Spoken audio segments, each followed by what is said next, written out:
Now, Bilawal Bhutto Zardari's visit to India also comes at a time when Pakistan is struggling with its economy.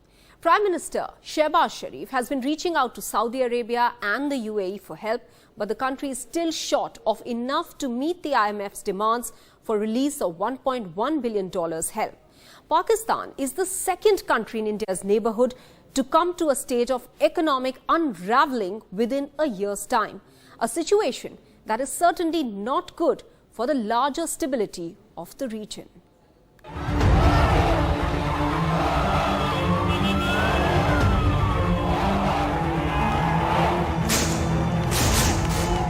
Less than a year after India's maritime neighbour Sri Lanka was hit by protests on the back of a collapsing economy, लोग एक दूसरे पर टूट पड़ते हैं, एक एक पाई के लिए दूसरे को छीनने की कोशिश करते हैं। महंगाई इतनी हो गई, घरों का पूरा ही नहीं हो रहा। आटा जो है वो कहाँ पहुँच गया, हर चीज जो है आसमानों पे पहुँच गई है। Now its western neighbour, Pakistan's economic woes are reaching ahead. The holy month of Ramzan has ended and it's time for Eid celebrations. But a very costly one for the Pakistanis.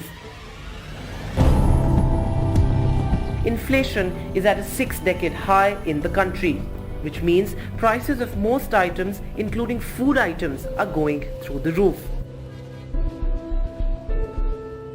Unable to put food on the table, the desperation is so high that clashes and stampedes have broken out in places where the government was trying to distribute flour bags recently. What's worse is that the World Bank has projected a further rise in Pakistan's inflation to 29.5% this fiscal year. The GDP is projected to drop sharply to 0.4% this year. All this as energy and food prices go up and its currency weakens. In fact, its devaluation has been almost 56% in 1 year. The forex reserves are also at their lowest. Production of major industries has decreased by 11.59% on an annual basis. Political instability in the country has added to the woes of the people since last year.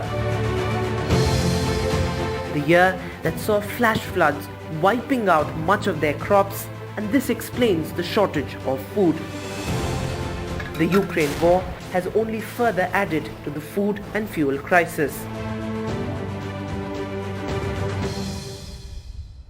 Pakistan is seeking International Monetary Fund help, but the IMF has sought more financing guarantees from Pakistan to release a tranche of $1.1 billion fund. The IMF, which has withheld part of the bailout package for months, has asked Pakistan to arrange $6 billion in external financing.